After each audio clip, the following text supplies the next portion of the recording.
ಲೋಕಸಭಾ ಚುನಾವಣೆಯ ಬಳಿಕ ರಾಜ್ಯದಲ್ಲಿಯೂ ಹಲವು ಬದಲಾವಣೆಗಳು ಜರುಗಲಿವೆ. ಸಂಪುಟ ರಚನೆ ಆಗಲಿದೆ ಎನ್ನುವ ಮಾತುಗಳು ಕೂಡ ಕೇಳಿ ಬರುತ್ತಿವೆ. ಇದರ ಜೊತೆಗೆ ಕೆಪಿಸಿಸಿ ಅಧ್ಯಕ್ಷ ಸ್ಥಾನದ ಬದಲಾವಣೆ ಕೂಡ ಮುನ್ನೆಲೆಗೆ ಬಂದಿದೆ.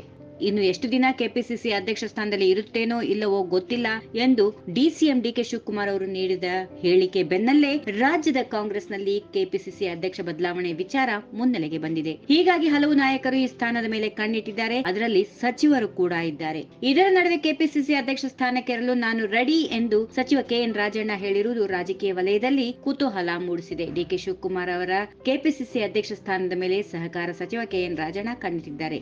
ಈ ಬಗ್ಗೆ ಬಹಿರಂಗ ಅವರು ಹೇಳಿಕೆ ನೀಡಿದ್ದಾರೆ. ಮುಖ್ಯಮಂತ್ರಿ ಸಿದ್ದರಾಮಯ್ಯ ಪಾಳೆಯಕ್ಕೆ ಸೇರಿದವರಾದ ಸಚಿವ ಕೆಎನ್ ರಾಜಣ್ಣ ಸುದ್ದಿಗಾರರೊಂದಿಗೆ ಮಾತನಾಡುತ್ತಾ ತಾನು ಕೆಪಿಸಿಸಿ ಅಧ್ಯಕ್ಷ ಸ್ಥಾನದ ಪ್ರಬಲ ಆಕಾಂಕ್ಷಿಯಾಗಿದ್ದು ಅಧ್ಯಕ್ಷನಾದರೆ ಸಚಿವ ಸ್ಥಾನಕ್ಕೆ ರಾಜೀನಾಮೆ ನೀಡಲು ಸಿದ್ಧ. ಮುಂದೆ ನಾನು ಯಾವ ಚುನಾವಣೆಗೆ ನಿಲ್ಲಲ್ಲ, ಪಕ್ಷಕ್ಕಾಗಿ ತನುಮನ ಅರ್ಪಿಸಿ ಸಂಘಟನೆ ಮಾಡುತ್ತೇನೆ ಎಂದು ಎನ್ ರಾಜಣ್ಣ ಹೇಳಿದ್ದಾರೆ. ಈ ಹಿಂದೆ ಸಮುದಾಯ ಒಂದಕ್ಕೆ ಡಿಸಿಎಂ ಹುದ್ದೆ ಹೇಳಿಕೆ ಕೊಟ್ಟಿದ್ದ ಸಚಿವ ಕೆಎನ್ ರಾಜಣ್ಣ ಅವರು ಇದೀಗ ಕೆಪಿಸಿಸಿ ಅಧ್ಯಕ್ಷ ಸ್ಥಾನ ಬದಲಾಗಬೇಕು ಎಂದು ಪರೋಕ್ಷವಾಗಿ ಹೇಳಿಕೆ ನೀಡುವ ಮೂಲಕ ಮತ್ತೆ ಸುದ್ದಿಯಾಗಿದ್ದಾರೆ. ಲೋಕಸಭಾ ಚುನಾವಣೆಗೂ ಮುನ್ನ ಡಿಸಿಎಂ ಹುದ್ದೆ ಸೃಷ್ಟಿ ವಿಚಾರ ಭಾರಿ ಸದ್ದು ಮಾಡಿತ್ತು. ಈಗ ಕೆಪಿಸಿಸಿ ಅಧ್ಯಕ್ಷ ಸ್ಥಾನದ ಬದಲಾವಣೆ ಬಗ್ಗೆ ರಾಜಣ್ಣ ಹೇಳಿಕೆ ನೀಡಿದ್ದಾರೆ. ಈ ವಿಡಿಯೋ ನಿಮಗೆ ಇಷ್ಟವಾದಲ್ಲಿ ಲೈಕ್ ಮಾಡಿ, ಶೇರ್ ಮಾಡಿ, ಸಬ್ಸ್ಕ್ರೈಬ್ ಮಾಡಿ.